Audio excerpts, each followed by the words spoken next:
guys, welcome to my channel. Today's video is going to be way different from any video I've ever filmed. I actually saw this video on Jackie Aina's channel. I love that girl. Hey Jackie! She did a makeup tutorial with products that didn't work for her. Now, hate is a strong word and it's a word I don't like to use. I'm a firm believer in the theory that in order to hate anything or someone, you must have once loved that thing or that person. So I don't hate these products. Yeah, that was some food for thought. I don't necessarily hate these products, they just didn't work for me. I think this video is a great idea because I can actually show you why they didn't work for me. Okay. And I might save you some money. We're gonna jump right in and get started. Be sure to subscribe to my channel before you leave for more wacky videos like this one, and let's get started. Ooh. I also have a big zit on my forehead. Hi. Get off my face. Alright guys, we're gonna jump right in and get started. The primer that I don't hate this primer, and I'm not like, don't buy it. But it didn't do anything for me. It did just about as much for me as if not wearing a primer. So I thought this one was just a little bit of a waste. This is the combination skin primer from CoverGirl. It feels, I mean, call me crazy, but like low-key stinky. It feels like sunscreen. It feels like putting sunscreen on my face. I hate the feeling of sunscreen. Next up, I'm going to go in with another CoverGirl product, which I wasn't obsessed with. This is the CoverGirl Clean Matte. This is their newer foundation, which I'm just absolutely not obsessed with. It doesn't do much for me, and it almost feels a little bit grainy on the skin. I don't care for it, and I won't be wearing it, except for in this video. So it's not the worst foundation in the world, like I said, but I won't be wearing it. It's just something I wouldn't spend my money on again. Now, I heard from you guys that the BB cream is way better than the foundation, which I actually went out and bought the BB cream. Haven't tried it yet. I know you guys just knew I was about to tell you my thoughts on it, and now I'm like, I don't know. So this one, I mean, it's not so bad. It just smells like chemicals, and I don't like the finish of it. It's like it's trying to be matte, but it's not quite matte. I'm just not obsessed with it. We're going to go ahead and do our eyebrows. So I actually have two brow products that I'm not in love with. This is the brow powder. This is a universal brow product from IT Cosmetics. I think it's supposed to work on any and every eyebrow.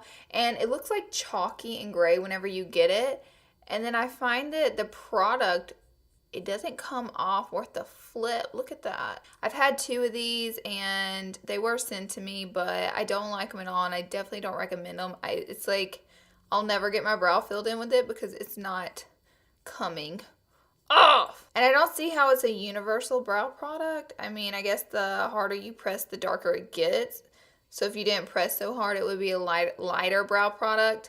But it's just too much to fight and work with. I definitely like my Benefit brow pencils as well, so Anastasia one's way better. Also, the tip on this one's like really, it's like a big oval, and it's hard to get a precise brow. Next one, I don't hate. Again, I don't hate it, but it's a little bit too waxy for me. This is the ColourPop brow pencil, and they're very affordable, so I don't think they're so bad for the price, but they're way too pigmented.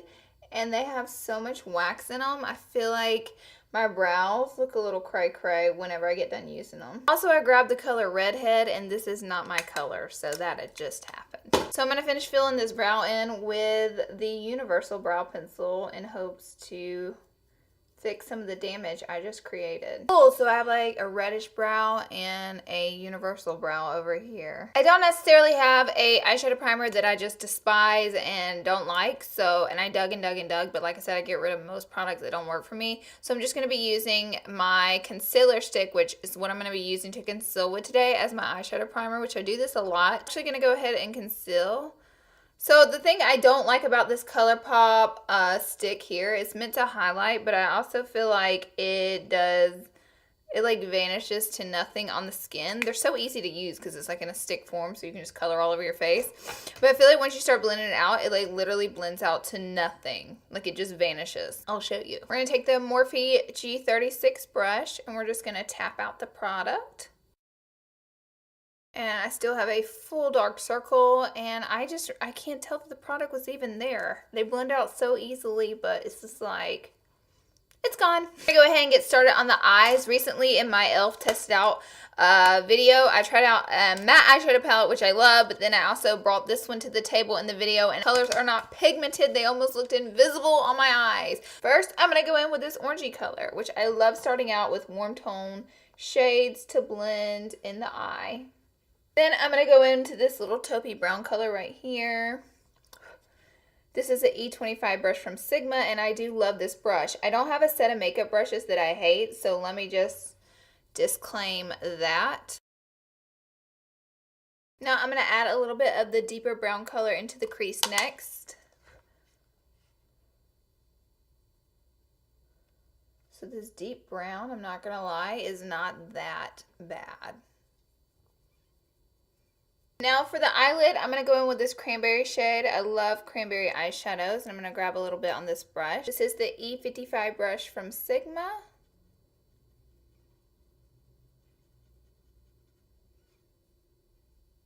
I don't know if e.l.f. uses different manufacturers because not all their eyeshadows are bad, obviously. Like in my e.l.f. tutorial, I show you guys some that I love. I'm also going to go in with the light shimmery shade right here, and I'm just going to add this to the brow bone to highlight.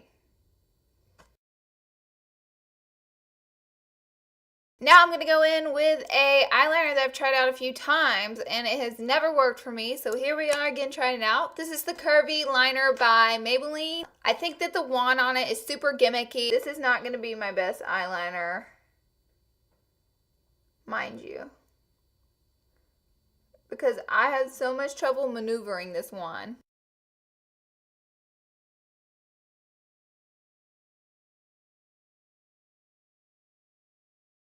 I'm not gonna lie, I did pretty good with that liner. I'm impressing myself.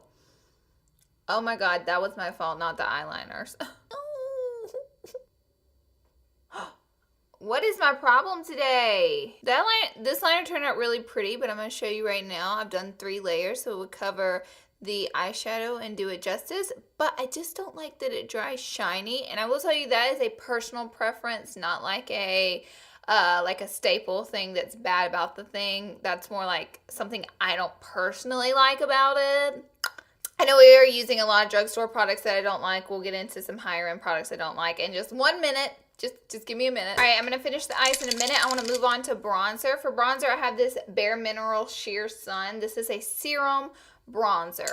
I think serum bronzers sometimes are a little bit gimmicky. It comes out like this, and I'm just going to do like a tiny amount of it on my hand, and then I'm going to contour my face with it. I'm going to take my stippling brush and pick up some of the product, and then I'm going to start to stipple it around my face. Do you see how like patchy this is? It's very hard to get blended out, and once you try to blend it out, you've moved the product around so much, it's no longer where you want it. The bronzer's just kind of all over your face. It's really hard for me personally to work with a serum bronzer. That looks like a circled blob of bronzer on my face. It kind of looks like it's all over the place, and it feels very wet. So now we're going to set our makeup. We're going to go in with a little bit of the Larlee. This is their universal setting powder, and once you get it all off, it just looks like you put a highlighter all over your face, kind of, sort of. And let me show you. I'm going to take my brush. I'm just going to supposed to put like a filter on your face, like an Instagram filter. I look at the texture on my skin now from this. I don't recommend using this at all to set your makeup. You will look like a purple glowing disco ball, but I'm doing it for the YouTube. I'm starting to turn purple. Do you see this? And this is supposed to be just like an all over situation. For the under eyes, I'm using the NYX setting powder. This is their purple color correcting one. Purple is supposed to be for brightening, but I really don't like this one. It kind of makes it look even almost. Let me just show you my little sponge, and we'll set it like we normally would. Do you see the purple tint? It's supposed to have a purple tint. Purple is supposed to ward off dullness and bring a brightness to your skin. While that's setting, we're going to do a little bit of mascara. Mascara that I didn't care for was by CoverGirl. It is the Katy Perry mascara. It just didn't do much for my eyelashes. It didn't do much lifting them. And then the wand of it is a little bit gimmicky. It looks like a spiral. And now we are free to dust away this product. Do you see that there's like this purple hue tint underneath my eye now, and yet we still have the dark circle because the highlight concealer did not do anything to do any color. It just vanished off my face. I do like the NYX CC Banana Powder. It doesn't leave as much of a hue to your skin, but I just see, like, looking at me, I just see a little bit of purple through here. Not good. So I actually have some lashes that I really don't like, and I'm going to put them on, and you'll see why. These are actually a nice brand of lashes. These are by House of Lashes. And again, these are Bohemian Princess. This is just a preference, but they look so fakey and just harsh, for lack of better words. So I'm going to apply them. The glue I do like. I don't have any lash glue that I hate, so I'm just going to put it on with some lash glue that I love. Also, whenever I put these lashes on, I feel like they go straight out as much as I try to push them up, up, up, up, up. Unless my eyes are wide open, you can kind of see the tail end of them, but they're not like Viva Voom lashes, which is what I typically opt for. I'm going to go back in with the good brown color in this palette and try to smoke out my lower lash line. And now I'm going to add some more of that mascara to my lower lashes. And for my lips, I have this liquid lipstick from Wet n Wild that I don't care for the texture of it, and I despise the color of it. Overall, I don't recommend buying this. Just for the quality of the product, I don't like it. And the color is up to you. I mean, I can't say not to buy it because the color. I mean, come on. Alright, so I finished applying the lip product, and as you can see, honestly, I tried hard to get it even. And it's just a really uneven lip product. And lastly, we're going to add a little bit of highlight. I'm using Soft and Gentle from MAC. I don't like this product because it is so dusty, flaky, and dry. If this didn't have a brand on it, I would never guess that this is a MAC product, but it's a pretty horrible consistency of product. And not only that, I mean dusty. And so then whenever you apply the product, you literally get almost zero highlight. Like, where my highlight at? I'm not gonna lie, I've already applied this to my face because I thought I was recording. My camera decided to stop recording. Thanks, camera. Thank you. I applied this all over, and as you can see from MAC, that's not good. I'm going to show you the dust that flaked off of this highlight while I was brushing it. It's like I got termites in my house. So this is the final look. As you can see, the eyeshadow is just not as pigmented as I like and blended out like I like. It's a little bit patchy. My liner's very shiny. I messed up right here. That was me, but I told you I'm not good with that freaking gimmicky wand on it. I don't like the way my false lashes look. They shoot out so straight. This brow over here with the Universal Brow Pencil is so blurred and patchy that it doesn't look like a clean, nice eyebrow. It looks like I had trouble drawing in my eyebrows right here. This one looks better, but the product is so waxy on it, it can rub right off. I have dark circles, I look purple, and my whole face is shiny. Thanks for watching, and if you have any other videos you want me to test out, leave it in the comment right down below, and be sure to check out my next video. I love you guys, and I'll see you in the next video. Bye!